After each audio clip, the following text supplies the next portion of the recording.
ഹരേ കൃഷ്ണ. ഗർഗഭാഗവതം അധ്യായം 5.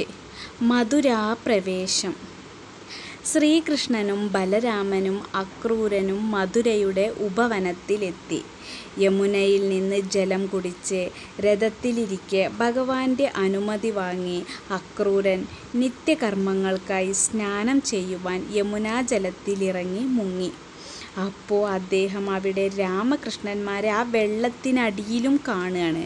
അദ്ദേഹം വെള്ളത്തിൽ നിന്ന് പൊങ്ങി രഥത്തിൽ നോക്കിയപ്പോൾ ആ രാമകൃഷ്ണന്മാർ അവിടെ ആ രഥത്തിൽ അങ്ങനെ ഇരിക്കുന്നതായി കണ്ടു.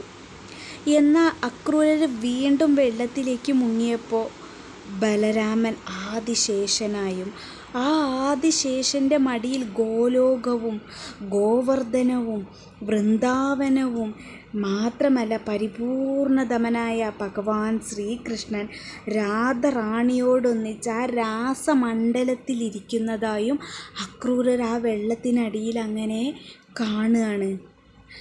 ഭഗവാൻ ശ്രീകൃഷ്ണൻ പരബ്രഹ്മസ്വരൂപമാണെന്ന് തിരിച്ചറിഞ്ഞ അക്രൂരർ ഭഗവാനെ വീണ്ടും വീണ്ടും നമസ്കരിച്ച് കൈ കൂപ്പിക്കൊണ്ട് സ്തുതിച്ചു. അപ്രകാരം അങ്ങനെ ഭഗവാനെ വാക്കുകൾ കൊണ്ട് സ്തുതിച്ചു കൊണ്ടിരിക്കെ ഭഗവാൻ ഗോലോകത്തുകൂടി തിരോഭവിച്ചു. നിത്യകർമ്മങ്ങളെല്ലാം കഴിഞ്ഞ് അക്രൂരർ വിസ്മയത്തോടെ രഥത്തിനടുത്തു വന്ന് തേരിൽ കയറി രാമകൃഷ്ണന്മാരെയും കൊണ്ട് വായുവേഗത്തിൽ ഓടിച്ച് സന്ധ്യയ്ക്ക് മുമ്പായി മധുരയിൽ എത്തി.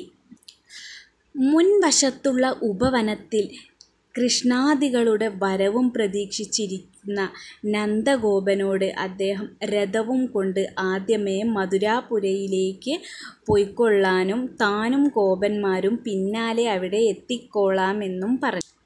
ഭഗവാൻ ശ്രീകൃഷ്ണനോടും ജ്യേഷ്ഠനായ ബലരാമന്മാരോടും ഗോപന്മാരോടും കൂടി തൻ്റെ ഗ്രഹത്തിലേക്ക്, അതായത് അക്രൂരരുടെ ഗ്രഹത്തിലേക്ക് എഴുന്നള്ളണമെന്ന് അക്രൂരർ പറഞ്ഞപ്പോൾ കംസനെ വധിച്ച ശേഷം ആകാമെന്ന് ഭഗവാൻ പറഞ്ഞു. കംസനെ വധിച്ച ശേഷം അക്രൂരരുടെ ഗ്രഹത്തിലേക്ക് വരാമെന്ന് ഭഗവാൻ പറഞ്ഞു. അക്രൂരൻ കംസനെ സമീപത്തു ചെന്ന് തൻ്റെ ദൗത്യം നിർവഹിച്ച വിവരം അറിയിച്ച് സ്വഭവനത്തിലേക്ക് പോയി. അക്രൂരർ പറഞ്ഞു, കംസൻ്റെ അടുത്ത് ചെന്നിട്ട് ഭഗവാൻ ശ്രീകൃഷ്ണനെയും ബലരാമനെയും കൊണ്ടുവന്നിട്ടുണ്ട് എന്ന് പറഞ്ഞറിയിച്ച ശേഷം അക്രൂരർ സ്വന്തം ഭവനത്തിലേക്ക് പോയി. അടുത്ത ദിവസം രാമകൃഷ്ണന്മാർ ഗോപന്മാരോട് കൂടി നന്ദഗോപൻ്റെ അനുമതി വാങ്ങിയിട്ട് മധുരാപുരി ആകെ ഒന്ന് കാണാനായിട്ട് ചുറ്റി നടക്കാനായിട്ട് ഇറങ്ങി. അംബരചുംബികളായ മണിമാളികകൾ, കോട്ടകൾ, രത്നം കൊണ്ട് പടുത്ത കാളിന്തി തീരം എന്നിവയെല്ലാം കണ്ടുകൊണ്ട് അവരങ്ങനെ സഞ്ചരിച്ച് രാജമാർഗത്തിലെത്തി. വസുദേവപുത്രനായ ഭഗവാൻ ശ്രീകൃഷ്ണൻ മധുരാപുരിയിൽ എത്തിയിട്ടുണ്ടെന്ന വിവരമറിഞ്ഞ സ്ത്രീകൾ ഗൃഹകൃത്യങ്ങളെല്ലാം വെടിഞ്ഞ് മാളിക മുകളിൽ കയറി ജനൽപാളികകളിൽ കൂടി നോക്കിയും വാതിൽക്കൽ ഇരുന്നും ഭഗവാനെ അങ്ങനെ കണ്ടുകൊണ്ടിരുന്നു. പീതാംബരം ധരിച്ച് വൈജന്തി മാലയണിഞ്ഞ് നടന്നു പോകുന്ന വസുദേവപുത്രനെ ദർശിച്ച അവർ മോഹിതകളായിപ്പോയി.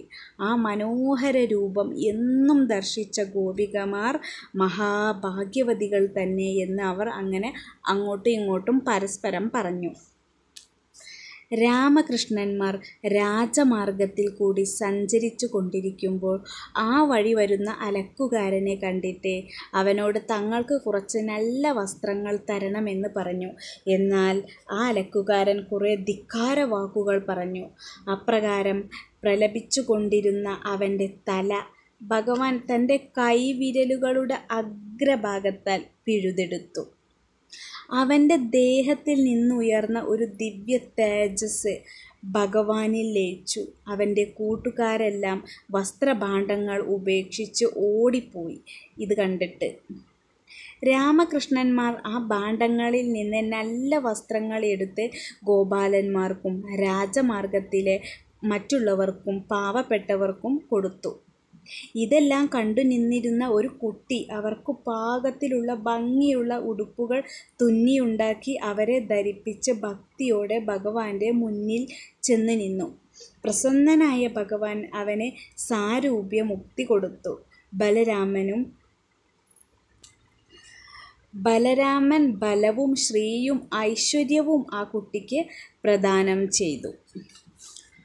ഹരേ കൃഷ്ണ.